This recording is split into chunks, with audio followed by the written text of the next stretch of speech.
el éxito es levantarte un lunes por la mañana con ilusión, porque estás haciendo lo que te gusta, que es hacer películas, y sabes que esa semana vas a hacer cosas que tienen que ver con hacer películas. O sea, tengo 55 años, sigo teniendo la misma ilusión de cuando tenía 20. Ese es el éxito de mi carrera, porque tampoco he hecho mucho dinero haciendo cine. Ahora, eso sí, he hecho el cine que he querido, he contado las historias que he querido de la forma que he querido. En el banco estoy en negativo ahora mismo. Puede ser que no seas profesional, puede ser que no te ganes la vida con tus películas, pero tú sigues siendo director, igual que el que escribe es un escritor y el que pinta es un pintor. ¿Es bueno hacer comunicación audiovisual? Pues seguramente es mejor que no hacerlo. La inteligencia artificial es algo que no ha venido a quitarnos el trabajo, ha venido como asistente para poder hacer nuestro trabajo de una forma más rápida.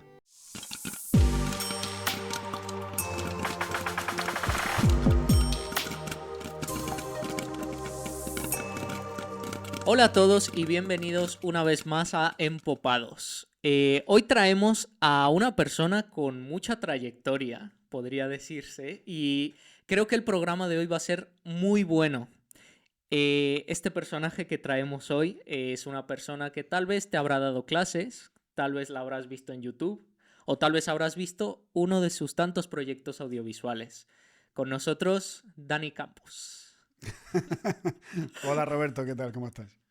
Pues es un gusto tenerte aquí en el programa porque ya lo hablamos detrás de cámaras, pero hoy eres el primer invitado más, podría decirse, con trayectoria, menos joven. menos joven que hemos traído al programa y por lo tanto creemos que tienes mucho de qué contarnos, ¿no? Me gustaría primero que nada, como siempre en el programa, para la gente que no te conozca, Sí. que nos cuentes un poco quién eres, qué es lo que has hecho, todo eso. Bueno, pues yo soy un enamorado del cine desde que tenía poca edad, porque me acuerdo que yo creo que mis hobbies cuando era un crío era prácticamente estar siempre jugando al fútbol o viendo la televisión. Yo recuerdo que el audiovisual para mí, y te hablo de los años 70, nací en 1969, como pone aquí, o sea que tengo ya 55.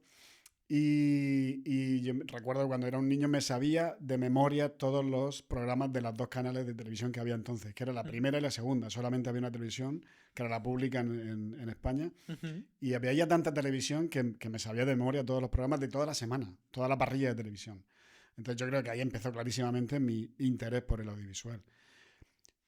Después de eso, evidentemente, ya en los años 80 mi padre se compró una primera cámara de vídeo y empecé a hacer mis primeras chorradas con mis amigos porque no eran ni cortos, pretendían ser cortos, pero yo no sabía ni lo que era un corto, ni siquiera sabía que se podía vivir de hacer películas ni nada de eso. Yo no estaba en mi mente ser cineasta ni nada de eso, pero sabía que me lo pasaba fantástico, que era maravilloso rodar cosas y luego verlo y nos reíamos y todo eso.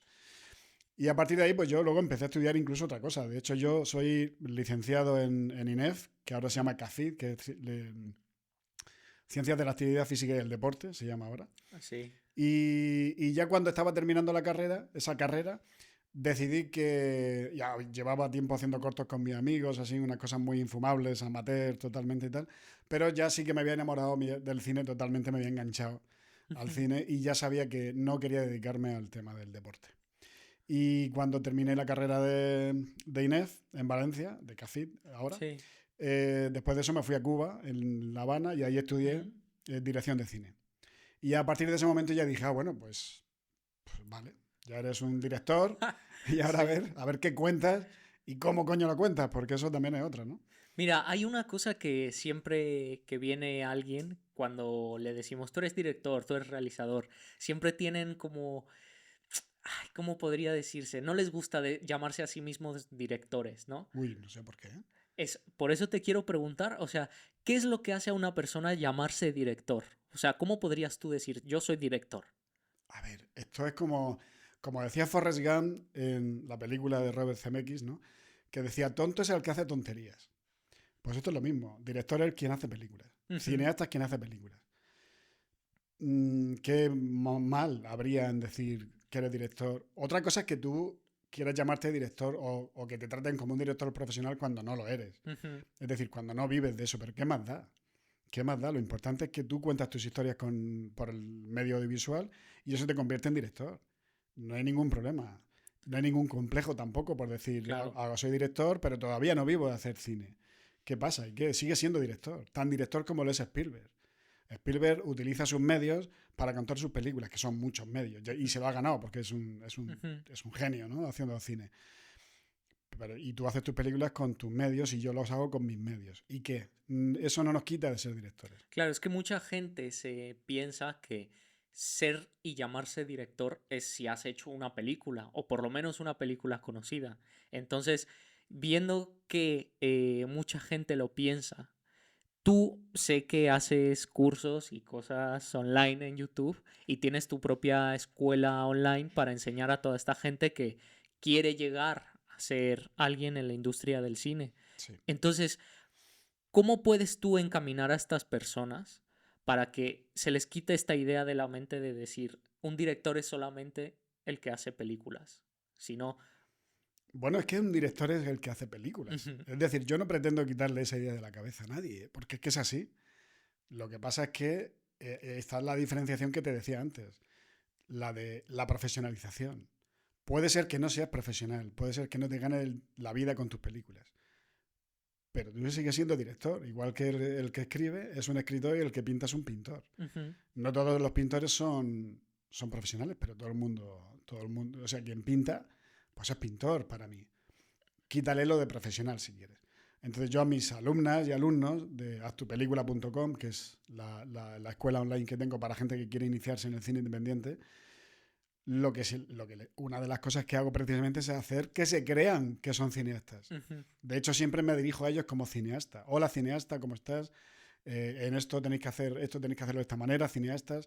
Es decir, porque lo primero que tienen que hacer es interiorizar precisamente que son cineastas. Puede que no sean profesionales todavía, pero son cineastas porque hacen películas. De hecho, la formación de actupelícula.com tiene 4 fases y consiste en ir haciendo películas cada vez mayores. Al principio la primera fase tienen que rodar un plano, simplemente un plano, porque hay gente que no ha rodado nada Ujú. cuando llega a la formación esta. Hay gente que tiene 60 y tantos años que ha estado toda la vida queriendo hacer cine y no sabe ni cómo empezar. Y yo le ayudo a empezar en eso. La segunda fase tienen que rodar una escena, la tercera fase tienen que rodar un corto y la última fase tienen que rodar un largometraje. Muy indie, pero tienen que hacerlo. Sí. Entonces, no hay mejor forma de hacer que alguien se crea director que proponiéndole y haciéndole que dirija sus propias cosas. Aunque sea un plano. Ya ha dirigido un plano, ya es Ujú. director de algo, ¿no? Entonces no tengo ninguna intención de hacer que nadie se crea que no es director. ¿Y cómo surgió como esta idea de crear como estas clases online o quererle enseñar a la gente? ¿Cómo surgió la idea? Surgió la idea porque a mí la formación es una cosa que me llega tarde. No tarde, o sea, me llegó hace en 2007 o por ahí. Ya tenía mi productora, había hecho cortometrajes, había hecho documentales, había hecho publicidad sobre todo para ganar dinero, porque con el cine todavía no ganaba dinero. Sí.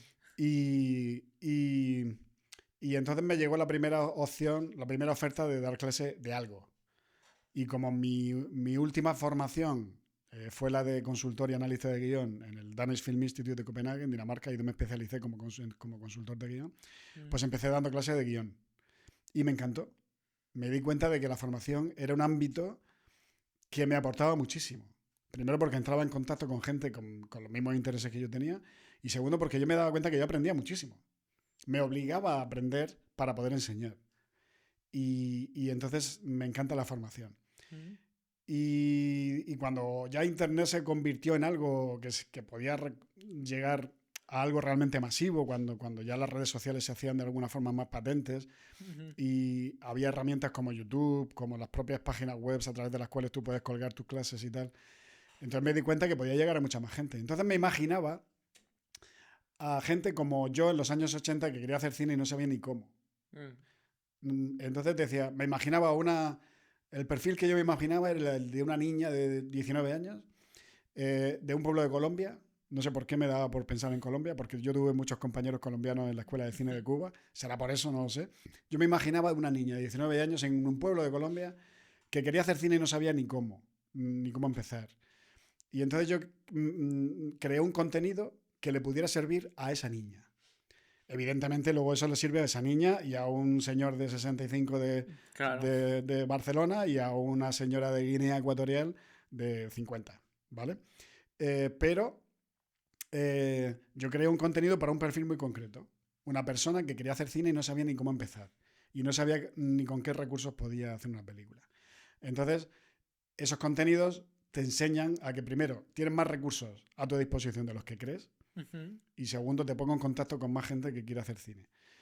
Y entonces el ámbito de la enseñanza a través del Internet me ha permitido llegar a sitios donde no me permite el presencial. El presencial. Claro, el presencial te permite dar clases a gente que estás ahí, ¿no? Los 20, 25, 15 o los que tengas. Ya, y mira, aquí entraría un poco en debate porque han venido otros también invitados al programa que han dicho que para ellos lo que ha sido la formación en escuelas o grados o lo que sea, no ha sido lo que les ha enseñado a hacer cine, Sí. sino ha sido pues sus trabajos y sus cosas que han hecho. Entonces, ¿tú qué piensas, por ejemplo, de esta idea de pues la universidad o el grado o lo que sea donde estudies no es lo que te va a servir para poder llegar a donde quieres? A ver, es que esto depende más del alumno que de la escuela o que de la universidad. Ujú, Es decir, ¿es bueno hacer comunicación audiovisual? Pues seguramente es mejor que no hacerlo. Ya no tanto por los contenidos, que seguramente unos serán aplicables al cine y te enseñarán ujú, cosas de cine y otros no, sino porque entras en contacto con gente que está con con tus mismas inquietudes y porque de alguna forma estás dentro del ámbito audiovisual. ¿Puedes ser director o directora sin pasar por la carrera de comunicación audiovisual? Por supuestísimo. O sea, ujú. hay millones de casos de personas, Christopher Nolan, Kubrick, Tarantino, Akira Kurosawa. O sea, te he dicho 4 genios Ujú. que no han pisado nunca una escuela de cine. Todo es posible. Lo importante es que tú estés en contacto con el ámbito, con los conocimientos de la cinematografía. Que veas mucho cine, que hables mucho de cine, que te relaciones con gente del cine. Ujú. La universidad, un buen curso, te permite adquirir unos conocimientos que tú adquirirías fuera del curso, pero de una forma más estructurada y más acelerada. Eso te permite un buen curso. Pero en cualquier caso, ese curso o esa formación, esa carrera, tiene que proporcionarte unas experiencias eh, sobre el terreno, a pie de obra. Es Ujú. decir, tú no puedes salir de una carrera sin haber rodado un corto. Eso es lo que, lo que realmente no tiene tanto valor. Porque en un corto, en una película, tú aprendes mucho más que en un año de formación. Eso es así, o sea, un máster. Pero es que yo con 55 años que te digo que tengo, es que sigo aprendiendo de todo. Sigo aprendiendo de cuando estoy ayudando a alguien a hacer su película, de cuando estoy produciendo una película para alguien, de cuando estoy haciendo yo mi película, de cuando hago consultoría de guión para alguien que está escribiendo su guión. Aprendo de todo. Es decir, lo que no puede ser es que pretendas convertirte en un cineasta solamente porque has pasado un grado. Claro. Es que mira, yo te lo planteo así, porque yo sí soy de la opinión que creo que hay un problema estructural en la enseñanza y en cómo se está enseñando actualmente a la gente de cine, porque yo te digo mi caso, te cuento mi caso, y es que yo me acuerdo que cuando estaba pues estudiando las clases de guión o en las de montaje, en Avid o en cualquier rama un poco más técnica, llegabas a la materia y todos los alumnos no sabían cómo hacer eso. A mí me pasaba que yo ya había estudiado antes, porque había estado en talleres de cine y cosas así, entonces yo ya tenía un poco de noción. Pero entrabas a la carrera y te dabas cuenta que mucha gente que estaba al lado de ti no sabe muchos términos y muchas cosas que son básicas, vamos a decirlo así. Sí. Y cuando tú ves las clases, te sueltan una diapositiva de PowerPoint, temas, examen, pasaste la materia, siguiente año. Sí. Entonces, ¿tú crees que ese problema existe?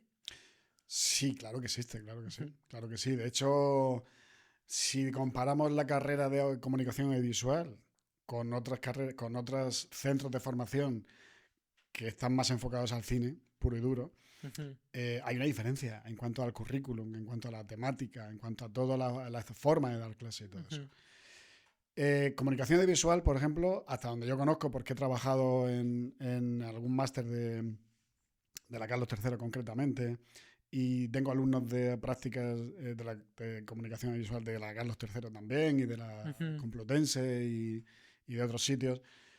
Es una carrera del audiovisual en su conjunto, y eso incluye cine, televisión, radio, eventos, Sí, de todo. de todo. Entonces, claro, no profundizas tanto, ¿no?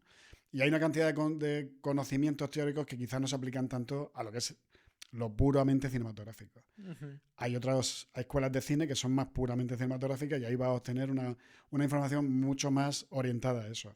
Pero insisto que cuando tú estás en la carrera o cuando tú estás en una de esas escuelas de cine o cuando tú estás en haztupelícula.com, en mi formación, es mucho más importante lo que tú hagas por tu cuenta, lo que hagas con equipos de gente con los que te juntes. Eso es mucho más importante que lo otro. Lo otro es un ámbito, es un medio para conocer gente, para adquirir ciertos conocimientos, pero que lo que realmente hace es que te pongas manos a la obra. Eso es la Ujú. mejor escuela que hay. Ya, y bueno, yo me imagino que tú además de guión, pues también nos has contado detrás de cámaras que eres productor también. Has producido muchas cosas. Y mira, yo tengo recuerdos muy bonitos de cuando yo estudié en México y tenía una profesora que me dio producción. Sí.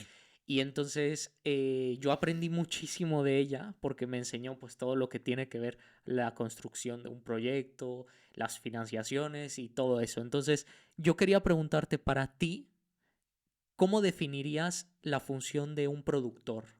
¿Qué es producir una película o un proyecto audiovisual? Bueno, producir una película es simplemente tener la iniciativa de llevar a cabo un proyecto de cine, en este caso, y encontrar todos los recursos humanos y artísticos y materiales para llevarla a cabo. Eso significa que en el seno de tu productora, en la mía, por ejemplo, que es Populous Films, ahí diseñamos un proyecto audiovisual, o sea, una película. El guión se genera en el seno de la misma productora Ujú. y con las especificaciones que yo como productor y de mis socios queremos que tenga ese proyecto. Tienen que ser proyectos de un determinado, digamos, requerimientos de producción. Y cuando ya el proyecto está diseñado, el guión está escrito, lo que hacemos es buscar todos los recursos que nos hacen falta para poder llevar Ujú. a cabo esa película y convertirlo en una película, hacer la producción ejecutiva, que se llama, ¿no? Es decir, buscar esos recursos y llevarla a cabo. Y eso incluye por la contratación del director, del equipo técnico, del alquiler de cámaras y de luces en el momento del rodaje, de la búsqueda de financiación y, por supuesto, la Ujú. parte de la promoción y venta de la película, que es una parte que parece que se nos olvida, pero que es tan importante como la Claro. primera. Mm. Es que mucha gente se piensa cuando escucha la palabra de productor que el productor es el que pone el dinero. Bueno, Y es el que se lleva el dinero, el que pone el dinero y se lo lleva. es el que pone el dinero, pero no necesariamente en su bolsillo. Sí. Es decir, casi ningún productor intenta, o sea, todos los productores tratan de poner el menor dinero posible. O sea, porque existen otras fuentes de financiación que te pueden dar una parte importantísima del Ujú. coste de la película. Lo que pasa para poder controlar esas fuentes de financiación, tiene que pasar tiempo, tienes que conocerlas poco a poco, tienen que conocerte a ti dentro del sector para confiar en ti Ujú. como productor de esa película. Y entonces poco a poco tú vas entrando en ese juego y vas conociendo cómo tienes que presentar los proyectos para que esas fuentes funcionen. Pero a mí, por ejemplo, en esta última película que he hecho me ha tocado poner de mi bolsillo, De tu porque, bolsillo. claro, porque llega un momento en que el proyecto necesita más de lo que tú has hecho, de lo que tú has conseguido por otros lados y tienes que Ujú. arriesgarte. Entonces yo ahora estoy en negativo ahora mismo, en el banco. Ya. Pero como buen productor independiente, o sea, uno como productor independiente no puede esperar conseguir toda la financiación y más, como consiguen muchos en la industria, ¿no? Esto Claro. es otro juego. Esto es otro juego. Y hay mucha parte de incertidumbre, mucha parte de riesgo. Y eso, de alguna forma, se tiene que suplir o con otras. Con otros recursos a los que nosotros no tenemos acceso, como grandes, yo qué sé, grandes inversores privados que Ujú. ponen, o sea, nosotros no tenemos acceso a grandes inversores privados. Entonces llega un momento en que tienes que poner tú. O sea, conseguimos parte de Y financiación privada, claro. otra parte pública, pero al final eso no cubre todo y tienes que poner un poco. Entonces, respondiendo a tu pregunta de una forma un poco más Sí. esquemática y clara, Un productor, claro que es aquel que pone el dinero, pero no necesariamente su dinero. En la medida de lo posible intenta conseguir ese dinero de otros sitios e intenta sacar un proyecto adelante sin arriesgar mucho dinero. Y justo te quiero preguntar, ¿cuál es el proceso para conseguir esa financiación? Porque estamos hablando de préstamos bancarios, Sí. subvenciones públicas, ayudas con marcas que te puedan poner su producto y te paguen dinero. ¿Cómo dirías tú que es un proceso correcto para poder conseguir esa financiación? No hay un proceso correcto, uno solo me refiero. Es Ujú. decir, depende del ámbito en el que tú estés. Una película industrial tiene un proceso distinto a una película independiente, que es mi ámbito, ¿no? Ujú. Y dentro de la industrial no es lo mismo una película media. En España el presupuesto medio está en 2,5 millones, 3 millones. Sí. No es lo mismo una película de 2 millones y 3 millones que una película de 10 millones rodada, dirigida por Almodóvar. Es decir, una película de Almodóvar que pueda tener eso, un presupuesto de 10 millones de euros, eh, tiene un recorrido distinto a nivel de producción. ¿Por qué es Almodóvar? Porque se lo ha ganado. Ujú. Porque lleva creando una marca que funciona durante décadas. Un productor medio en España pues, tiene un recorrido distinto. ¿Cuál es ese recorrido? Pues para empezar, en la medida de lo posible, tiene que intentar conseguir todas las subvenciones que hay a su alcance, bien sea del Ministerio de Cultura, de comunidades autónomas, de financiación, si hacen una coproducción con Iberoamérica, pues sí, todo lo que es las subvenciones que existen con Latinoamérica, de Ibermedia, que no me salía, perdón. Ujú. Si es una coproducción con Europa, pues Eurimash o con de Media, la institución a nivel europeo de audiovisual. Es decir, existen fuentes de financiación pública e intentas acceder a ellas. Después existe lo que es el incentivo fiscal, que Ujú. es una parte final de la financiación de una película. Es decir, en función del coste de la película que has tenido, te permiten recuperar hasta un 30% en España y no en todas las comunidades autónomas, te permiten recuperar hasta un 30% de lo invertido. Pero cuidado, de lo invertido privado. Ujú. Es decir, si tu película ha costado 1 millón de euros, pero tienes medio millón de financiación pública, solamente te permiten recuperar un 30% del otro medio millón Del- privado que has Ujú. conseguido. ¿Vale? Luego también hay una parte de la financiación que es con inversores privados. Ujú. Gente que pone dinero a riesgo, en equity, que se llama, para intentar participar del éxito o el fracaso de esa película. Ya. Nosotros en el cine independiente, en Popular Films, manejamos dos tipos de inversión privada. Una que se llama inversión 20, que es alguien pone un dinero, son pequeños Ujú. inversores, ¿eh? Te hablo de 1.000 Sí. euros, 4.000, 5.000. Sí, sí. Son gente que ponen dinero y recupera, el primer dinero que se recupera con la película va para esos inversores y recuperan un 20%. Por eso o sea, un 20% no, un 20% de beneficio. De Es decir, beneficio, si sí. ponen 1.000, recuperan 1.200 y te vas a tu casa. ¿Vale? Y ahí termina tu relación con nosotros. Pero los Ujú. que han invertido en equity, a riesgo que se llama, Ujú. esos participan durante todo el proceso de explotación de la película. Y si la película ha costado 500.000 y recauda 1 millón, Ujú. pues esa gente recupera el doble de lo que ha puesto. ¿Vale? Ok. Pero si no vende, Mm. también puede perder. Claro. A ver, y te pongo, por ejemplo, en una situación. Yo soy un cineasta independiente, acabo de rodar mi corto que me ha costado 5.000 euros. Ujú. ¿Qué tengo que hacer con mi corto?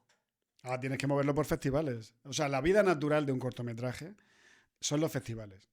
Los festivales son los que te proveen de un público que te Ujú. conozca, que ya empieza a oír hablar de ti como creador, como cineasta, que empieza a conocer tu lenguaje, tu universo, qué tienes en la cabeza, cuál es tu Ujú. apuesta, por cómo cuentas las historias, tu visión.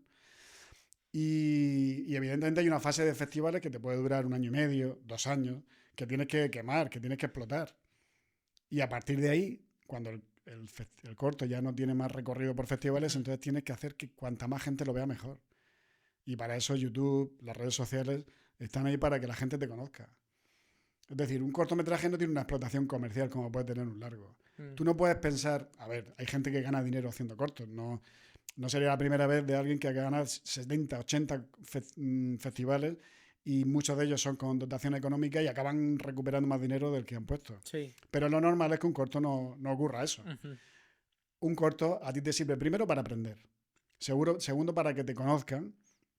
Y tercero, para, para entender cómo funciona a nivel de producción, a nivel económico también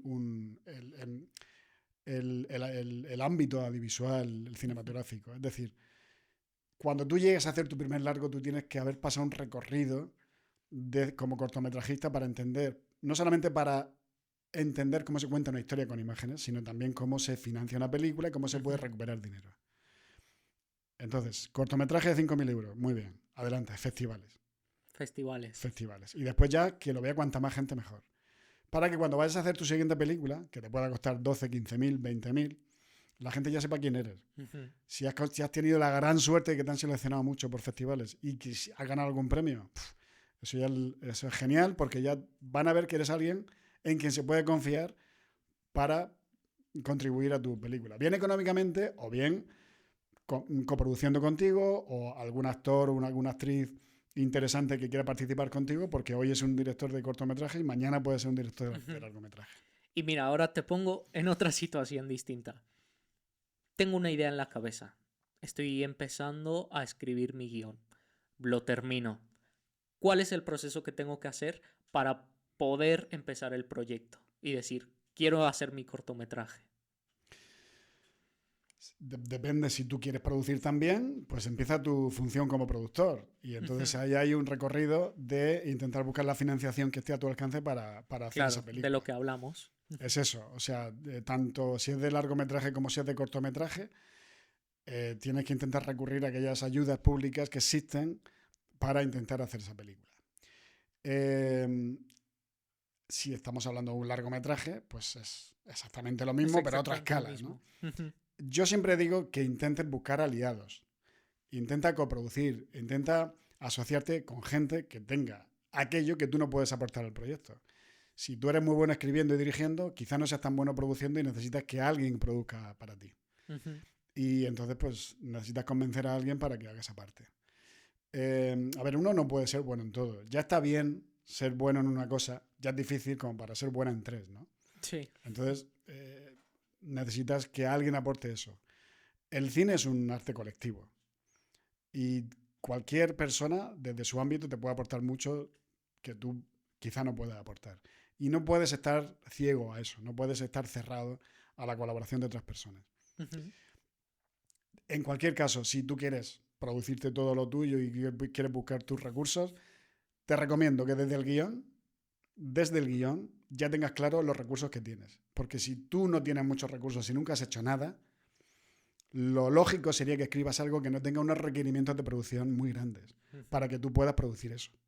Porque si estás pensando en algo con 40 localizaciones rodado en 3 países y con una estrella de cine, con Bardem, eso es inviable. Entonces, tienes que tener en cuenta dónde estás, cuál es tu situación, cuántos recursos tienes a tu alcance. Si tienes pocos, tienes que escribir algo que sea realmente barato de producir. ¿Vale? Entonces, así te será mucho más fácil producir aquellos que estás escribiendo. ¿Tú crees que es viable hacer proyectos con tan poco dinero y que salgan bien? Sí, absolutamente, porque es que mi experiencia me lo ha dicho. O sea, yo ya tengo no sé cuántos cortos, ya he perdido la cuenta, pero no sé, te voy a decir 15, 20, no sé cuántos tengo. Muchos de ellos me han costado 400 euros, 800, 0. Y muchos de ellos, no solamente recuperar el dinero que me costó, porque es muy fácil recuperar ese dinero, sino que a algunos de ellos le he sacado dinero por encima. Entonces, por supuesto que sí, es posible. Lo que es muy difícil es recuperar un dinero de un corto que te ha costado 80.000. Eso es lo realmente complicado. Pero es que hoy en día todos tenemos una cámara en el bolsillo. Realmente no importa tanto con qué estés rodando tu película. El público solo quiere que le cuentes una historia. Lo que realmente importa es qué historia estás contando y cómo la estás contando. ¿Cuál es tu visión como director? Es decir, está todo contado, ¿eh? Está todo contado, pero no es que esté todo contado ahora, en el siglo XXI. Es que cuando Shakespeare estaba escribiendo Hamlet, eso ya estaba contado. Cuando Sófocles estaba escribiendo Edipo Rey, hace 2400 años, eso ya estaba contado. Lo que realmente da valor a una película es tu visión. cómo la estás contando, qué estás aportando a eso.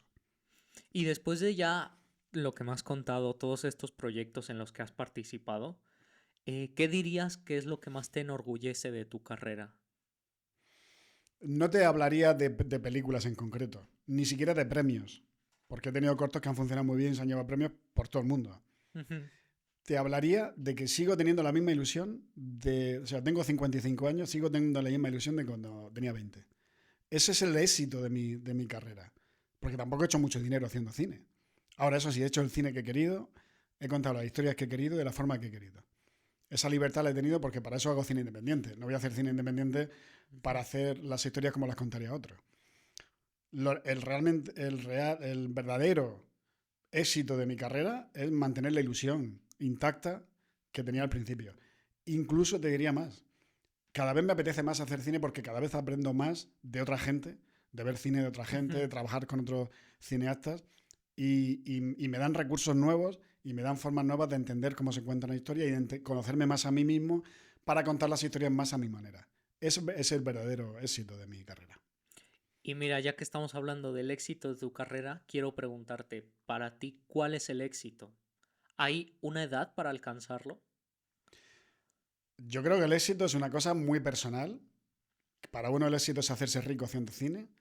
Para otro el éxito es pisar la alfombra roja y ganar Oscars y Goyas. Que ojalá me pase a mí eso. Pero el éxito es levantarte un lunes por la mañana con ilusión. Porque estás haciendo lo que te gusta, que es hacer películas. Y sabes que esa semana vas a hacer cosas que tienen que ver con hacer películas. Ujú, Luego seguramente no te vas a hacer rico haciendo películas. Porque haces un cine muy independiente o por lo que sea. Pero sabes que no tienes que estar haciendo otra cosa para ganarte la vida y que vas a poder hacer cine 2 horas al día. Para mí el éxito es ese. Es que llega el lunes por la mañana, a las 7 de la mañana suena mi despertador y pego un bote de la cama porque sé, bueno, en mi caso porque tengo que hacer los desayunos y llevar a mi hija pequeña al colegio. Pero después de eso me voy a meter en mi despacho a trabajar en el siguiente proyecto. Eso es el éxito para mí. ¿Y tú te has querido rendir en alguna ocasión o has sentido como que ya no tiene sentido seguir? Te mentiría si te dijera que uno no tiene altibajos. Ujú, O sea, es que sería un psicópata sí. si estuviera siempre arriba, arriba, ¿no? O me metería coca o yo qué sé, y no es el caso. Sí. Evidentemente siempre hay momentos de duda, porque hay muchos momentos en los cuales las cosas no salen como tú quieres, o porque tu última película no tiene la aceptación que tuvo la anterior y te Ujú, crees que estás en un proceso de caída o que te estás quedando seco de ideas. Siempre hay momentos bajos, pero yo hace mucho tiempo decidí que no había un plan B. Es decir, yo tengo otra carrera, como te he dicho al principio. sí. Podría haberme dedicado a la formación de educación física o a ser Ujú. entrenador de un equipo de algo, o preparador físico y tal, y decidí no hacer eso. Yo me lancé a esto sabiendo que no había un plan B. Entonces quizás ese mindset me hizo poner toda la carne en el asador y poner toda la energía en lo que creía, en aquello que realmente me hace feliz, que es hacer películas. Pero eso no significa que no haya momentos en los que, evidentemente, dices, uy, quizá me estoy equivocando. Sobre todo cuando pasan meses y donde Ujú. no ganas dinero. Hay meses de que ganas bien y te da para vivir un par de meses o tres. Y luego cuando pasan esos 2 o 3 meses y no vuelves a ganar por lo que sea, crees que te has equivocado y que todo peligra. Pero Sí. luego siempre surge algo, en fin, no sé. Al final sales para adelante. Sales para adelante. Y mira, yo te quiero preguntar, yo, yo personalmente quiero aspirar a ser un guionista, quiero aspirar a ser un director para tener así proyectos como los que tú has tenido. ¿Cuáles son los errores más comunes que podemos encontrar entre guionistas y directores jóvenes como yo o como gente de mi edad? Esa es una pregunta buenísima, interesantísima. Porque es un factor que se repite en casi todas las personas jóvenes que conozco.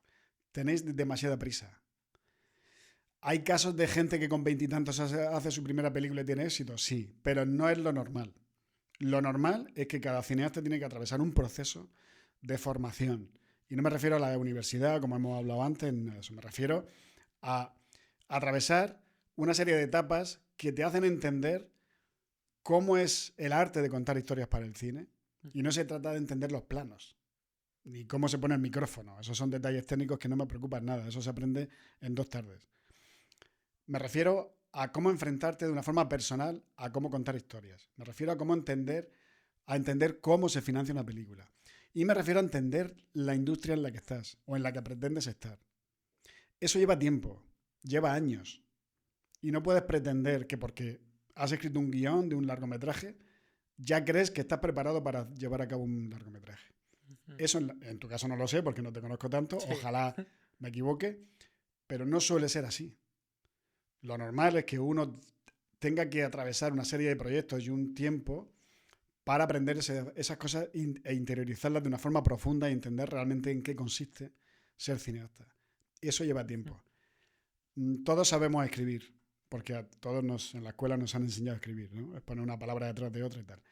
Pero escribir para el cine es un oficio. Como tal, tiene una técnica que tienes que conocer. Y si no la conoces, no puedes escribir algo que funcione en la gran pantalla. Si fuera así, todo el mundo escribiría. Y no se trata de creatividad. Creatividad tenemos todos. O sea, la creatividad no es privativo de unos cuantos. La creatividad es un rasgo del ser humano. Y todos tenemos buenas ideas. Pero las buenas ideas no sirven para nada. Es decir, nadie quiere tu buena idea. Netflix no quiere tus ideas. Movistar tampoco. Ni siquiera el público quiere tus ideas. La gente quiere ver que tú eres capaz de desarrollar una idea de la forma adecuada para que esa idea funcione en el público. Tener una buena idea no tiene ningún mérito. Lo que realmente tiene mérito es el desarrollo de esa idea. Entonces, ¿qué dirías tú que son las claves para hacer un buen guión? Bueno, tienes que tener unas nociones básicas de cómo se escribe un guión. Eso para empezar. Si no las tienes va a ser difícil que escribas lo que escribas. Entonces, una mínima formación tienes que tener.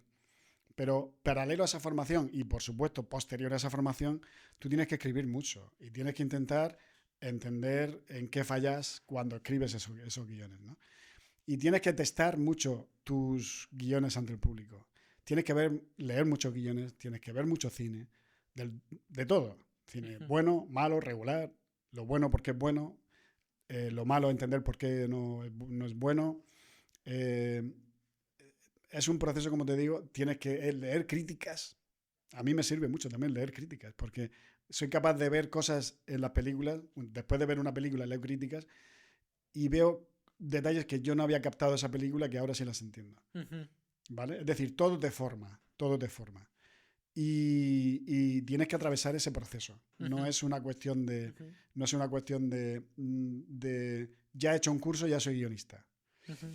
Vale, pues sí, eres guionista, pero tú quieres ser un guionista profesional. Tú quieres contar tus historias, que tus guiones se vendan. Eso lleva un tiempo y no tienes que tener ninguna prisa. Tienes que macerar toda esa... Claro, todas estas cosas obviamente ya las contarás en tu web de clases online, ¿no? Claro, esto y más cosas, claro que sí. Y muchas más cosas. Y, por ejemplo, ¿cómo afecta todo este rollo de las plataformas? Porque de aquí a unos años antes, Netflix, Amazon Prime, todo esto no era como se movía el cine. Claro. Entonces, ¿tú crees que este auge de las plataformas digitales ha hecho que los guiones cambien? No te diría los guiones. No sé hasta qué punto el éxito, me refiero al éxito, la oportunidad que tienen los cineastas de hacer películas para las plataformas, cambian los guiones.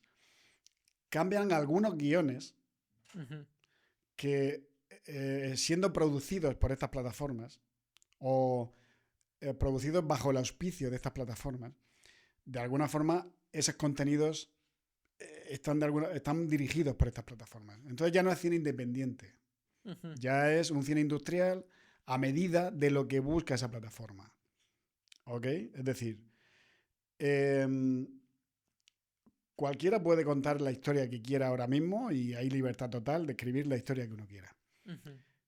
Pero si en tu historia va a entrar Netflix, en algunos casos, no siempre, en algunos casos te pueden condicionar qué tipo de historia estás contando, tendrías que modificarla por tanto. Ujú. cuál es el casting de tu película. Entonces, en ese sentido, sí. Lo cual no quiere decir que vaya a cambiar el lenguaje cinematográfico, para nada. Ujú. El lenguaje cinematográfico casi no ha cambiado nada, pero es que tampoco ha cambiado nada desde el digital. Que parece que el digital es una revolución. Sí, el digital es una revolución. Los que venimos del analógico, los que venimos haciendo películas desde los años 80 y 90 y que hemos rodado en cine en 35 milímetros, en 16 milímetros, entendemos la revolución del digital como lo que es una revolución, pero porque ha democratizado el cine. Ujú. Porque ha hecho que cualquier persona pueda contar una historia con muy pocos recursos. Esa es la verdadera revolución del digital. Realmente no se ha inventado nada nuevo. El lenguaje audiovisual es el mismo. Mm. ¿Ok? Lo cual no, es más malo que bueno. No estoy diciendo que sea una cosa buena. Eh, y por lo tanto, la aparición de plataformas lo que realmente ha transformado ha sido la oportunidad o la capacidad de difusión y venta de esas películas. En ese sentido ha sido bueno. Y por lo tanto, ha multiplicado la producción del cine en muchos Claro. países, entre ellos España, por supuesto. Claro, pero mira, voy a llevar la pregunta más por esta vía. Hemos visto que últimamente las producciones de Netflix están como un poco dirigidas pues a dos campos, que siempre hablamos en este programa de lo mismo, pero ahora mismo se lleva mucho las producciones que son tema robos, asaltos a bancos, no True sé qué, no sé crime, cuántos, y los true crimes, que son todo lo que tiene que ver con dramas de crímenes que han cometido pues psicópatas y gente así. Entonces, yo te quiero preguntar, tú que has tenido pues muchos alumnos en tus cursos, en las clases que has dado en universidad y así, ¿crees que hay un perfil de guionista que por esa misma razón de las plataformas se está como guiando a que escriban este tipo de historias? si hablamos solamente de guionistas, efectivamente hay mucha más gente que está escribiendo True Crime, por ejemplo. Ujú. Sí, porque está teniendo mucho éxito.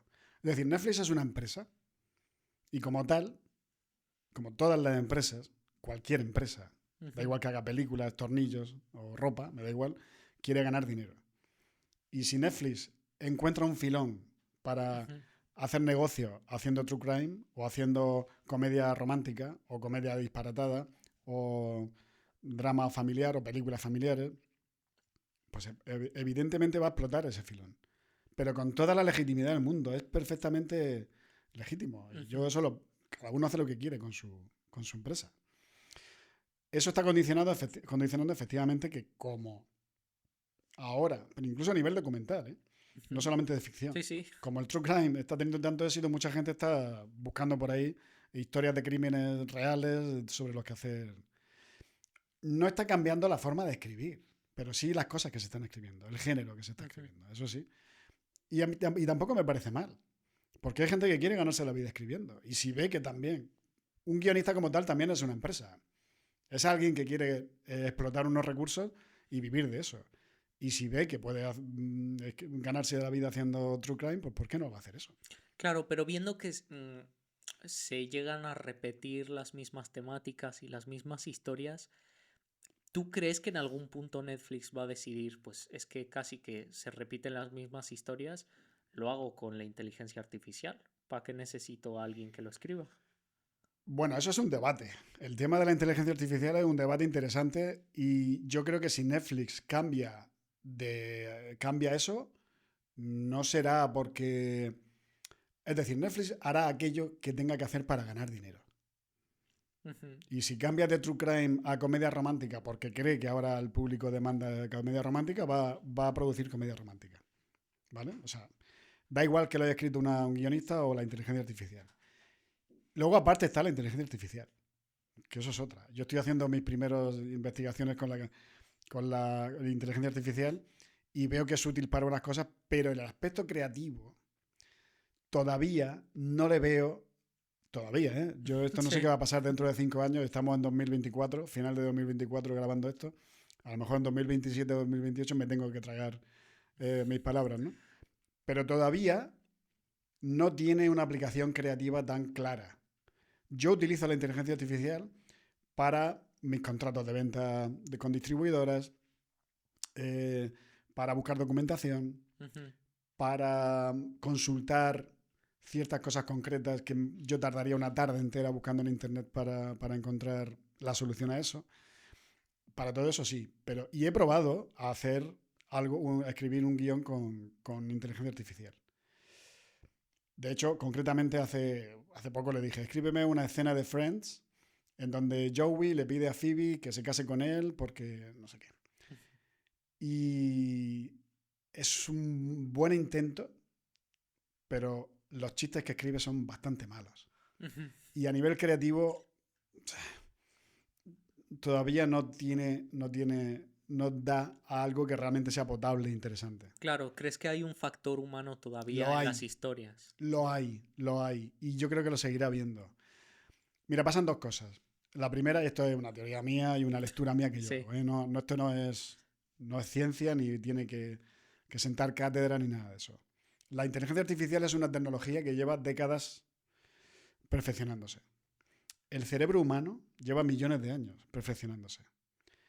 Esa diferencia se tiene que notar en algún aspecto. Y se tiene que notar en el resultado de las cosas que te hace. La inteligencia artificial tiene unas funciones que son superiores al cerebro humano en muchas cosas. Como la capacidad de... Yo, por ejemplo, le he metido 700 facturas de la última película que he producido. 700 facturas que las ha leído, las puede clasificar y todo eso. Uh-huh. Eso el cerebro... Yo no puedo hacerlo. Mi cerebro por lo menos no puede hacer eso. Sí. El tuyo, espero que sí. El mío no. No, a ver, yo cuando trabajé en publicidad, me acuerdo que mi jefe, cuando terminamos un comercial de Google, había pues igual miles y miles de facturas y tickets y a mí me tocó hacer fotito, subir la Word y así con todos los tickets. Entonces, no, yo en ese momento no tenía la inteligencia artificial para hacerme eso. Bueno, no, yo también he tenido que escanear todas las facturas, ¿eh? Tampoco... Lo que pasa es que sí le puedo decir, lee todas las facturas, clasifícamelas por capítulo de producción, extráeme el IVA, el IRPF, en fin. Ese tipo de cosas que eso sí lo hace. Eso yo no puedo hacerlo en segundos como lo hace la inteligencia artificial. Pero hay una parte del cerebro humano que de momento es inalcanzable por la inteligencia artificial. Y no sé qué nombre ponerle a eso. No sé si hay intuición, no sé si es algo atávico que existe ahí que todavía la inteligencia artificial no llega, ¿no?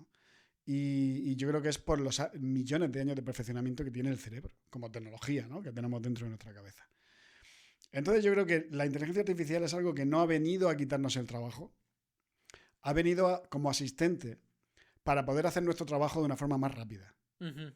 Es decir, no van a desaparecer el 50% de los trabajos o de los profesionales. Lo que pasa es que esos profesionales van a poder hacer el 50% de su trabajo con inteligencia artificial, lo cual es maravilloso. Uh-huh. Y yo recomiendo a todo el mundo que incluso para hacer sus películas, que recurran a la inteligencia artificial como asistente de cosas muy concretas que tu cerebro tardaría días en hacer.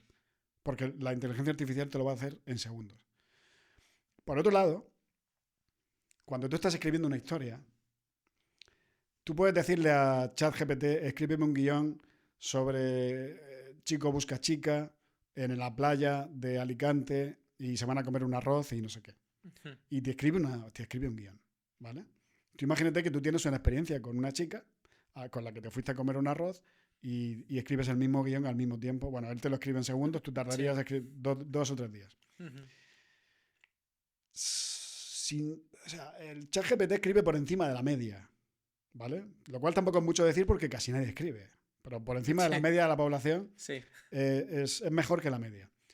Pero nunca podrá escribir como tú. Tu película siempre estará mucho más atado emocionalmente a tu historia porque tú vas a escribir cosas basadas en tu experiencia. ChatGPT está conectando datos de historias parecidas que existen por ahí.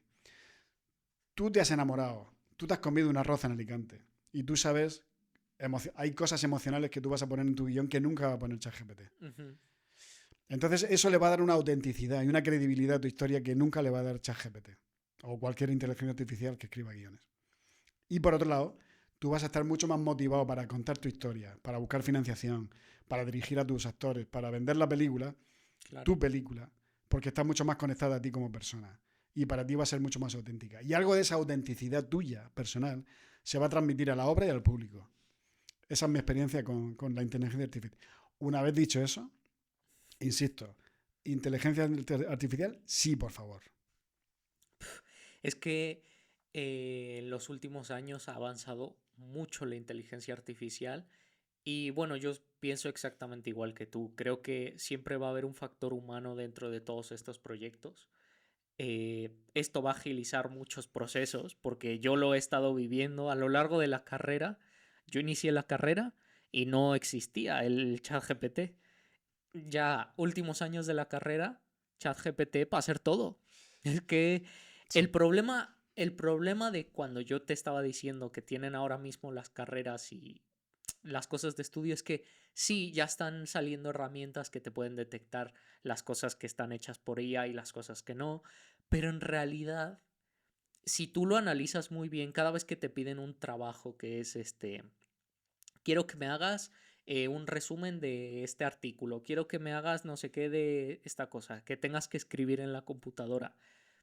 Esos trabajos están haciendo que los alumnos ya recurran más a este tipo de páginas porque es lo más rápido, es lo que tú dices, son procesos que te agilizan y al final, aunque una de estas herramientas pueda localizarte si esta palabra está dicha por IA o no está dicha por IA, al final estás diciendo lo mismo pero con otras palabras. O sea, al final lo que tú puedes tardar 3 horas, te tardas 10 minutos en hacerlo con distintas palabras. Entonces, ¿tú crees que los estudios deberían de cambiar gracias a estas nuevas tecnologías? Absolutamente, 100%. Ujú, Si yo fuera un profesor de universidad, animaría a mis alumnos a utilizar la inteligencia artificial. ujú, Pero mi examen no iba a ser corregir trabajos escritos que los ha podido escribir la inteligencia artificial. Lo que yo haría sería hacer que mis alumnos evoquen aquello que han aprendido, bien por sus medios o con la ayuda o sin la ayuda de la inteligencia artificial. Es ujú, decir, si una persona que es capaz de evocar sus conocimientos, de hacer que otros entiendan lo que tienen en la cabeza, esa persona tiene que haber aprendido realmente algo. Si no, otro no es capaz de entender lo que tú estás diciendo. Entonces, mis exámenes consistirían en que alguien tenga que pasar por un proceso de aprendizaje de algo en concreto y que tenga que explicarle a sus compañeros lo que ha aprendido. Si eso se hace de una forma efectiva es porque lo ha aprendido de verdad, ujú. porque lo ha evocado. Y eso, si lo evoca, quiere decir que lo ha aprendido y que está ahí. Y me da igual que haya utilizado la inteligencia artificial. Fantástico. Que la inteligencia artificial te busque la información que te tenga que buscar, que te haga los esquemas que necesites. Maravilloso. Y cuidado, no te puedes creer tampoco todo lo que dice Sí. ChatGPT porque mucha información está equivocada. Hay que tener también esa conciencia crítica y ser capaz de contrastar una información que te da. Pero si tú eres capaz de evocar eso que has aprendido a un montón de gente para que esa gente también lo aprenda, esa es la prueba de fuego. Yo cambiaría la educación en ese sentido. Pero no renunciaría a la inteligencia artificial porque ha venido para quedarse. Claro, es que desde tu punto de vista, porque claro, tú estás hablando ahora con alguien de 20 años que tampoco es que tenga tanta vida, pero yo, por ejemplo, lo hablaba con el anterior chico que vino al podcast. Me acuerdo todavía la primera vez que salió Netflix, que fue una revolución, pues, o sea, mundial. Yo me acuerdo que yo compraba películas, pues, cuando iba de vez en cuando o veía en la tele cosas, pero ver a la orden las cosas que yo quería ver en el momento, eso fue para mí una revolución. Yo iba a Blockbuster a alquilar las películas y Blockbuster pues dio por culo y ya no existe hoy en día, pero claro, para ti cómo fue ese proceso, porque claro, tú me estás diciendo que tú eres del 69, tú eres del 69, entonces a ti te tocó pues la introducción de los teléfonos móviles, la Todo, todo, introducción de todo. los Sí, smartphones, sí, bueno, las cámaras las digitales, cámaras digitales. todo, claro. Bueno, a mí la aparición de Netflix, en eso sí se ha revolucionado con las plataformas. Ujú. Lo que realmente ha revolucionado la aparición de las plataformas es la forma de consumo de los contenidos, no tanto los contenidos en sí. Que Netflix quiera contar un tipo de historias no revoluciona, no cambia la forma de hacer cine. Da igual.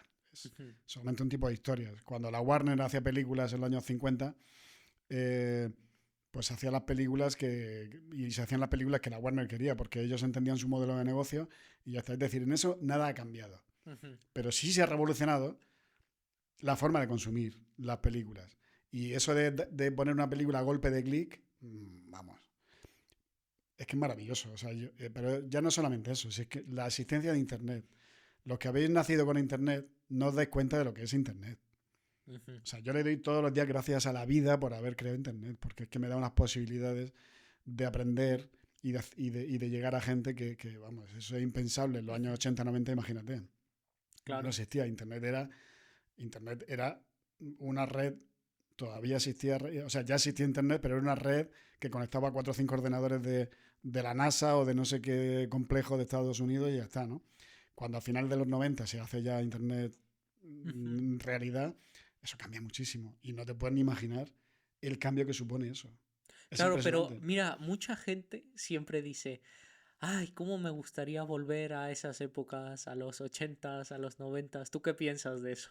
Para nada, no soy nada nostálgico del pasado, ni que cuando dicen antes se vivía mejor. Para nada. O sea, pero para nada. Yo Sí. no cambio lo. Vamos, de hecho tengo impaciencia por ver lo que viene. O sea, en ese Ujú. sentido, la curiosidad que tengo por ver lo que viene, sobre todo en el ámbito de la inteligencia artificial también, tengo mucha curiosidad. Con la suerte de que son cosas que vienen con mucha velocidad, ¿no? Claro. En el ámbito de la inteligencia artificial, lo bueno que tiene es que, que los cambios vienen enseguida. Y ¿Sabes? es que es impresionante cómo las tecnologías han avanzado, porque hace poco lanzaron las gafas estas de Apple, que son de Sí. realidad virtual, que bueno, ya existían, pero lo impresionante de esto es que ya te estás sumergiendo en este tipo de mundos en los que tú ya puedes decir, pues sí, puedo regresar a los 80s, puedo crear un espacio virtual en el que puedo decir, pues regreso a esta época para ver cómo era y a ver hasta dónde puede llegar la inteligencia artificial recreando esas épocas. A ver si puede llegar a eso, Sí. pero vamos, lo que tú decías.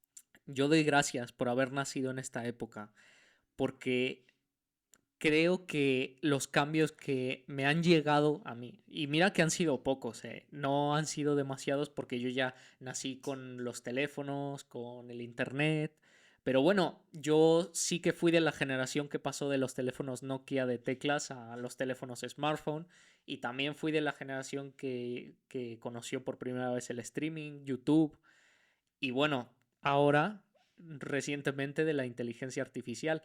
Y esto me hace pensar con nuestra plática en la película de Gattaca, la de Ethan Hawke, en la que, bueno, en esa película seleccionaban a los individuos más fuertes de la especie y antes de que nacieran, tú ya podías decidir, ¿no? Qué personalidad iba a tener, si iba a estar bien de salud o no iba a estar bien de salud. Yo creo que estamos a punto de llegar a esos límites. Ya se están creando pues bebés en estas cosas. Sí, la elección del Sí, sí, sexo. sí. Y todo eso. Y claro, yo creo que vamos a llegar a ese punto. Ahora, dirigiéndolo un poquito más al cine, yo creo que sí se va a llegar a ese punto en el que ya veamos, comenzamos a ver robots dirigiendo cámaras o haciendo cosas así extrañas. Ujú. Claro, yo no sé en qué momento van a llegar los coches que vuelan, tampoco sabría decirte, pero vamos, ¿tú cuáles crees que van a ser los cambios que van a llegar? Eso es dificilísimo. Es dificilísimo. Lo que pasa es que hay que saber distinguir entre la ficción en el cine, como Ujú. Gattaca, por ejemplo, o en literatura, como en A Brave New World, la de Aldous Huxley, que es la de Un mundo Un feliz mundo feliz, de Aldous efectivamente, Huxley. Ujú. que también consiste en eso, una sociedad de gente feliz, que es feliz con lo que hace y todo esto, ¿no?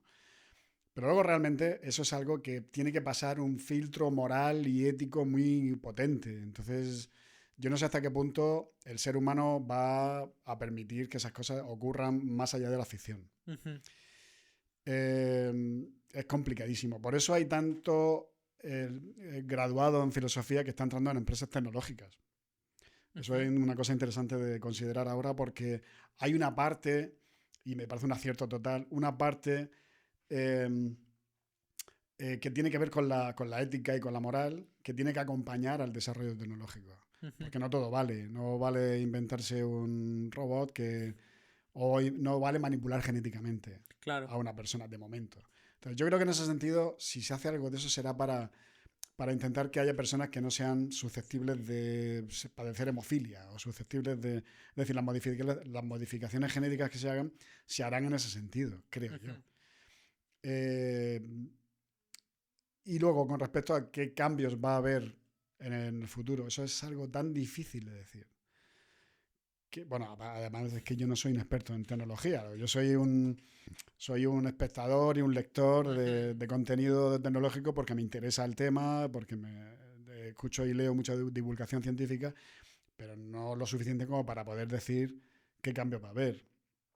Entiendo que lo que sí va a haber va a ser una extrapolación de lo que existe ahora, es decir, una capacidad de la inteligencia artificial mucho más desarrollada de lo que hay ahora, pero que tiene también un límite, el límite energético. Es decir, cada vez más la inteligencia artificial consume más energía para hacer todos los procesos que llevamos a cabo con ella.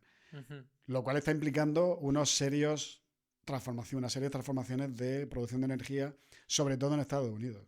Claro. Ahora mismo Microsoft, por ejemplo, está generando, en un trimestre, está generando casi toda la energía que produce España en un año. Eso es increíble. Sí. Es Vamos. increíble. Porque sus motores de inteligencia artificial están consumiendo toda esa cantidad de... Y es Microsoft, porque OpenAI será mucho más y Tesla será también mucho más. Dentro de poco están reactivando centrales nucleares en Estados Unidos para poder alimentar el nuevo salto de inteligencia artificial, el XAI, el X de Tesla, que intentará superar a OpenAI. Es decir, no sabemos, habrá coches autodirigidos, por supuesto, o sea, ya lo hay, ¿no? En China, en Tesla lo están haciendo. Pero si nos vamos al ámbito de la creación cinematográfica, hay quien dice que está por venir esto de que tú llegas a tu casa con tu hijo y le vas a decir a la Smart TV que te genere una película de baloncesto con los valores del compañerismo y del trabajo en equipo y de no sé qué. Y que te la va a hacer en segundos y tu hijo va a ver una película familiar contigo donde de alguna forma se exporten esos valores, ¿no? Claro. Eso no lo sé. Y eso va a convivir. Eso si llega a existir, convivirá con películas hechas por personas. Claro. Es decir, cuando apareció el cine, el teatro no murió, ni la literatura. Coexistieron estos lenguajes, los distintos lenguajes y formatos, ¿no? Cuando apareció la televisión, no murió el cine, coexistió. Cuando apareció Internet, no ha muerto nada, han coexistido todos. Y cuando aparezca la función de las televisiones, de las Smart TV, haciendo la película a tu medida, como tú quieres hacer, coexistirá con aquellas películas que están hechas por personas. Claro. Que tendrán algo que no tengan esas películas que tengan hechas por la Smart TV. Es decir, yo no tengo nada de miedo. Lo único que tenemos que intentar que aquello que tenemos que intentar adaptarnos a lo nuevo e intentar que la tecnología que surja nos ayude a hacer nuestro trabajo, no temer que nos va a quitar nuestro trabajo. Ok, y ya a tu edad, ¿crees que ya habiendo tenido toda esta trayectoria, ¿crees que has hecho todo lo que has querido? ¿Crees que te faltan cosas por hacer? ¿Qué me puedes contar? ¿Te falta algo por cumplir? Pero me falta todo. Pero si es que, vamos a ver, había un director de cine portugués, Manuel de Oliveira, que murió con 107 años. Su última película la hizo con 104. Solamente hay 2 directores en el mundo que han hecho películas por encima de los 100 años. Uno de ellos, Manuel de Oliveira, la otra era ¿cómo era? Riefenstahl, la directora de cine del régimen nazi, que hacía documentales de propaganda nazi en tiempo de Adolf Hitler, ¿no? Se murió con 100 y pico años y también la última película la hizo con 100 y pico. Bueno, Clint Eastwood está haciendo películas con 94 años. Sí. Yo aspiro a eso. Cuidado, que mañana me muero, ¿eh? Mañana me da lo que sea. No, joder. No, espero que no. Pero da igual, me moriré con la ilusión de cuál es mi próximo Ujú. mi próximo proyecto, ¿no? Hay amigos míos con 55 que están ya pensando en la prejubilación porque trabajan en un Sí, banco o son sí, profesores y se pueden jubilar con 60. Yo es que no tengo ningún motivo para jubilarme ya. porque si yo...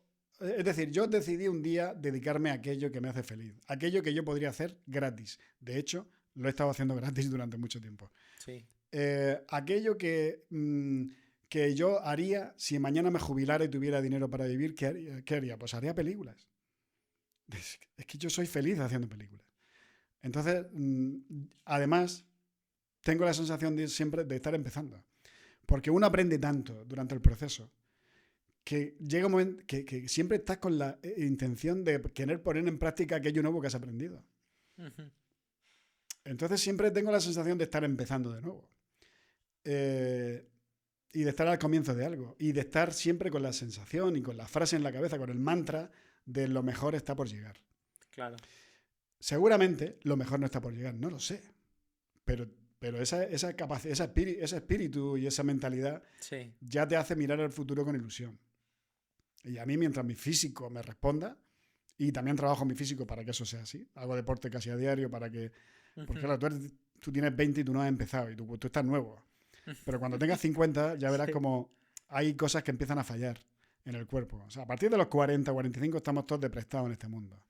¿Vale? Eso Sí. quiero que lo tengas en cuenta y que más vale que te cuides para que cuando llegue a esa edad estés lo menos cascado posible. Ujú. Entonces, yo físicamente me cuido para poder llegar a esa edad y poder seguir haciendo cosas. Y luego ya la vida, mañana tengo un accidente y me quedo parapléjico. Yo qué sé, ojalá no ocurra, pero No, no. puede ocurrir. Ujú. Lo que veo improbable es que a mí se me quite las ganas de hacer películas. Ujú. Porque cada día aprendo algo nuevo y cada día quiero poner en práctica ese nuevo, ese Sí. algo nuevo que he aprendido. Pues ahora sí que yo también soy de la opinión de que me quiero morir con los pies en un set de rodaje. Yo eso lo tengo claro. Así que Eso es ser joven. eso es ser joven. La juventud no te lo da la edad, ni el año de nacimiento, ni eso. La juventud es tener la ilusión por seguir haciendo cosas, aquello que te guste, que te emociona. Claro, entonces yo siempre me moveré por eso. Creo que desde pequeño he tenido esa idea y yo creo que igual que tú, hasta mis 105 años tendré esa mentalidad. Y bueno, ya por último, esto ya es algo un poco más reciente, porque sí es verdad que entre ayer y antes de ayer, como que salió todo este tema de que otra vez se estaba moviendo el tema de la guerra en Rusia, Ucrania, y ahora se están metiendo todos los países otra vez. Y bueno, que ya empezaron a sacar todo, pues todos los países declaraciones de lo que pasaría si unos dejan que saquen bombas y tal, en fin. Desde tu punto de vista como un cineasta, ¿cómo dirías que es que nosotros podamos ayudar contando nuestras historias? ¿Crees que podemos hacer algún tipo de ayuda desde la distancia? Yo tengo dudas Ujú. en cuanto a cómo un cineasta puede influir en la mente de alguien como Putin Ujú. para no querer invadir un territorio que no es suyo o no querer amenazar con unas bombas con contenido nuclear. Eh, Sinceramente no sé hasta qué punto nosotros tenemos esa influencia. Yo creo que el cine Ujú. como tal tiene en general una influencia en las personas. El cine ha cambiado vidas, hay películas que han cambiado vidas. Pero estamos hablando de un perfil psicológico muy determinado y de alguien que no se va a dejar influir por una película, Ujú. ¿no? Entonces lo que sí podemos hacer es de una forma honesta y humilde, desde nuestra humilde posición como cineastas, contar historias que intenten eh, poner en valor aquellas cosas que cambian el mundo para bien, ¿no?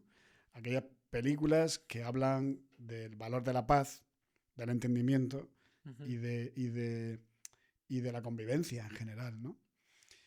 De ahí a que seamos capaces de cambiar De decisiones cambiar. políticas de la geopolítica internacional, es muy difícil decir porque a esos niveles se manejan tales cantidades de dinero y de intereses que es muy difícil Ujú. que una película o un movimiento cultural cambie las decisiones de esas personas. De hecho, Yo divido a la población en dos. Eh, Están la gente de la calle, todos nosotros, con los cuales podemos entendernos, podemos hablar, podemos influir en ellos Ujú. con nuestro cine. Y luego están las élites, que son los que realmente manejan el mundo a Claro, nivel económico, que toman decisiones que nos afectan a todos. Las élites se mueven única y exclusivamente por sus intereses económicos, políticos, financieros. Entonces, ¿qué nos queda? claro. ¿Qué nos queda? Pues simplemente ser lo más honestos posibles con nuestra carrera y hacer lo que sabemos hacer de la mejor forma posible. Y si con eso conseguimos que la gente de la calle, donde sí tenemos influencia, cambie, digamos, su forma de ver el mundo para bien, Ujú. ya habremos conseguido muchísimo. Claro. Es que yo siempre he pensado que el cine, en general, el audiovisual, tiene un poder muy fuerte en la Mm, gente. Y claro, nos remontamos a esta directora, por ejemplo, que hablabas tú claro. de la época nazi. Mm. Pues ella creaba sus películas y el propio Hitler, Leni Riefenstahl, es que Leni Riefenstahl, no me acordaba del nombre, sí. el propio Hitler le pedía que Claro, hiciera estas películas, pero claro, por su parte, Estados Unidos le pedía a Walt Disney con claro, todos sus personajes crear propaganda anti-nazi. Entonces, claro. o sea, yo, a ver, no es que lo esté esperando, pero sí es verdad que quiero llegar al punto en el que se vea cómo se va a abordar desde la parte Mm, audiovisual todo esto, porque en ese momento pues veías al Pato Donald, a Mickey Mouse, vestido uno de Hitler y otro vestido como soldado americano y mm, haciendo parodias sobre eso. Luego, por otra parte, veías lo que hacía Leni Riefenstahl, que pues te enseñaba la imagen de Hitler como un dios todopoderoso. ujú, Veías cómo movía ujú. masas. Y es increíble porque, claro, yo soy de la opinión que todo se tiene que ver, todo. Sí, Porque todo tiene un valor cultural y pues de visión de la persona que lo creó. Entonces es como muy importante cuando tú estás viendo estas cosas para luego tú poder abordar tus historias y cómo las quieres abordar. Entonces iba más como por ese punto. totalmente. O sea, Ujú, yo creo 100%, el cine es un arma poderosísima para transmitir ideas, para transmitir valores, incluso para transmitir ideologías, no solamente ideas. ujú, El cine de propaganda nazi era eso. Es decir, lo que pasa es que el cine de propaganda es demasiado explícito, es muy ujú, torpe en ese sentido. Si nos vamos al otro lado, Casablanca ujú. es una película para justificar la presencia de Estados Unidos en la Segunda Guerra Mundial. Pero Casablanca es un peliculón. Sí, Es mucho más efectivo porque Casablanca es una película que te emociona, que te entretiene y te emociona. Y al mismo tiempo, subrepticiamente, de forma oculta, está ayudándote a comprender y a justificar la presencia de Estados Unidos en esa guerra, en la Segunda Guerra Mundial. sí. Eso, no siendo propaganda, porque el tratamiento cinematográfico es mucho más sutil, es distinto, es mucho más efectivo, pero no deja de ser una película con un contenido ideológico claro. Claro. No hablemos ya de todo el cine que se ha hecho, el cine político que se ha hecho a favor de dictaduras, en contra de dictaduras, y que se sigue haciendo y se seguirá haciendo. Ujú, ¿Vale? Pero es que política es todo. Es que yo planto un huerto mañana en mi casa y eso es un acto político. Si yo mañana decido comprar en Ahorra Más en vez de en Mercadona, eso es un acto político. ujú. La gente dice, no hay que politizar el cine. ¿No? Es que la política es todo. Sí. Uno no es, muchas veces no somos conscientes de que cuando estamos hablando o cuando estamos haciendo una película estamos diciendo muchas más cosas de las que realmente queremos decir. Ujú, Entonces, en la medida en que uno es consciente de la potencia que tiene el cine, tiene que intentar aprovechar esa herramienta que tiene a su alcance para decir aquello que quiere realmente decir y estructurar bien su mensaje para que el público... A ver, el cine tampoco se hace solamente para lanzar mensajes ideológicos, ¿no? claro. Pero al final tú, cuando creas una historia, dependiendo de cómo la estructures y sobre todo cómo termines, qué final le pongas a la historia, tú estás lanzando un mensaje al público. Es Ujú, decir, Billy Wilder decía, claro, Billy Wilder era un genio, ¿no? Pero no estoy de acuerdo con la frase. Y yo admiro muchísimo a Billy Wilder. Él decía, yo no, para lanzar mensajes, prefiero la oficina de telégrafos, ¿no? Ujú. Él se iba a la oficina de Sí, telégrafos y le ponía un mensaje. No hago películas para lanzar mensajes. Pero es falso. Todos lanzamos mensajes contando nuestras historias, incluso ujú. él. Pues si tú analizas, como he analizado yo, El apartamento, Peliculón. peliculón, obra maestra, Sí. El apartamento es una historia sobre la dignidad. Ujú, Y el mensaje de esa película es, para ser digno, para tener dignidad, tienes que quererte a ti mismo más que a nadie en el mundo. No ujú. puedes dejar que haya gente que te pisotee, que entre en tu casa sin deber de estar, Claro. ¿sabes? Ese es el mensaje. Y por mucho que diga Billy Wilder que no hace películas para lanzar mensajes, cuentes la historia que cuentes, tú estás lanzando un mensaje al mundo. Y las historias están así configuradas por eso, porque somos historias. Hay un libro de Jordi Villarroya que se llama Somos lo que nos contamos. El libro es un libro antropológico que Ujú, viene a decir que nuestro cerebro no es que la tesis del libro es nuestro cerebro, o sea, las historias no están configuradas como tal porque nuestro cerebro es de una forma, sino que nuestro cerebro está configurado como es porque nos contamos historias. ujú. Y dependiendo de las historias que nos han contado, nuestro cerebro está configurado de una forma. Es decir, fíjate hasta qué punto es importante la influencia de las historias que nos tragamos. Porque es que configuran nuestro cerebro. Ujú. Es que es increíble. Entonces, y esto no es nada malo, solamente tienes que tener en cuenta que cuentes lo que cuentes, siempre estás lanzando un mensaje al mundo. Sí. Y esto es así desde el principio de los tiempos. Desde el principio de los tiempos. Y las historias seguirán siendo algo necesario para el ser humano. El ser humano necesita que le cuenten historias para entenderse, para comprenderse como especie y como individuos. Y por eso siempre va a hacer falta contenidos. Siempre van a hacer falta historias contadas con el cine, con la literatura, con el teatro. Siempre. Entonces, en la medida en que uno entiende la potencia del arma que tiene entre manos como cineasta que eres, tienes que ser consciente de qué mensaje estás Ujú. lanzando al mundo. Más allá de que si es un chico busca chica y se comen un arroz en Alicante y se enamoran y tal. Esa historia va a llevar a tu público a entender algo. Ok. Y ahora ya, como última cosa que te quiero preguntar, ¿qué es el próximo proyecto que te gustaría hacer? Me encantaría, para empezar, poder vender la última película que he hecho. Eso sí que es un proyecto importante.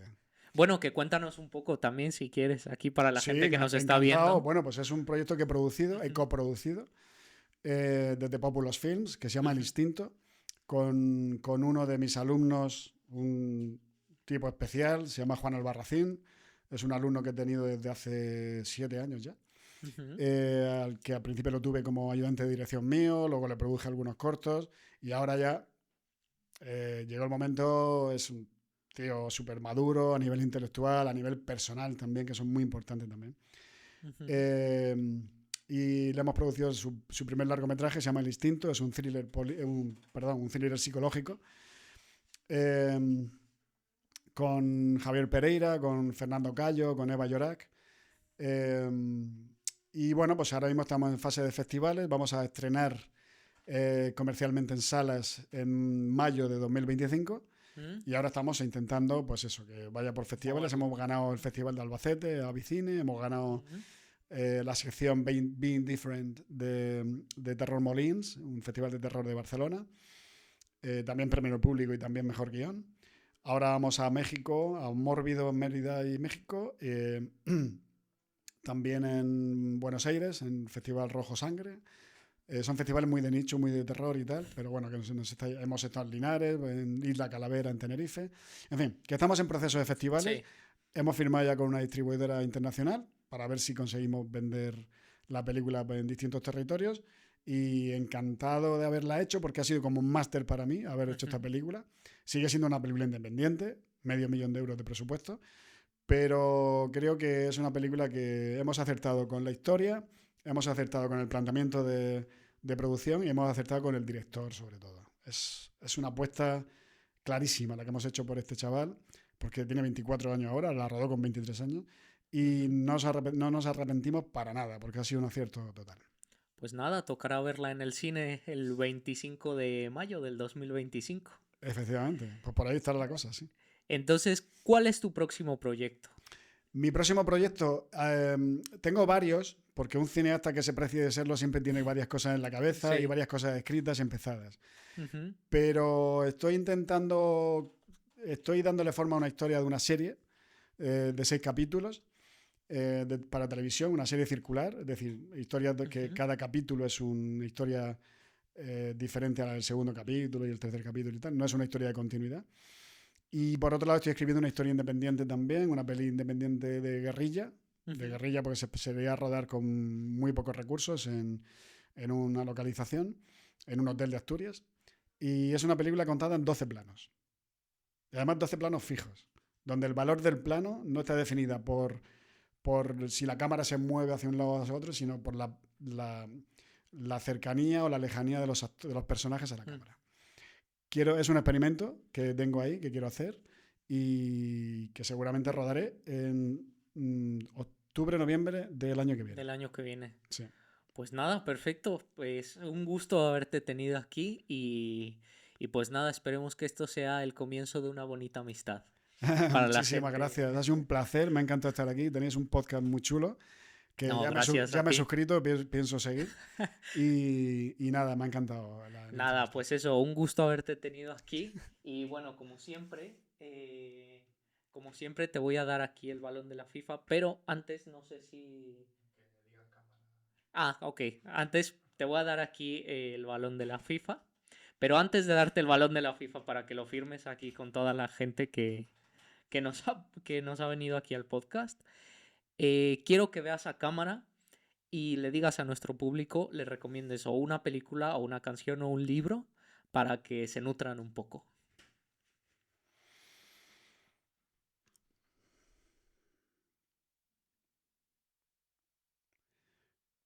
Pues sé que el público de este podcast habrá visto ya muchas películas y más que va a ver, voy a recomendar un libro. Un libro que a mí no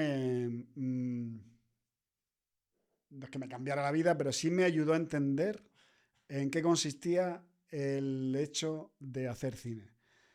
El libro se llama Groucho y yo. Son las memorias de Groucho Marx. Es un libro que cuenta el drama de ser cómico y en qué consiste, a qué tienes que renunciar, eh, por qué dificultades y por qué momentos de éxito, de derrota y de placer y de dolor tienes que pasar para vivir del arte. Y lo hacía él, que era un genio de la comedia.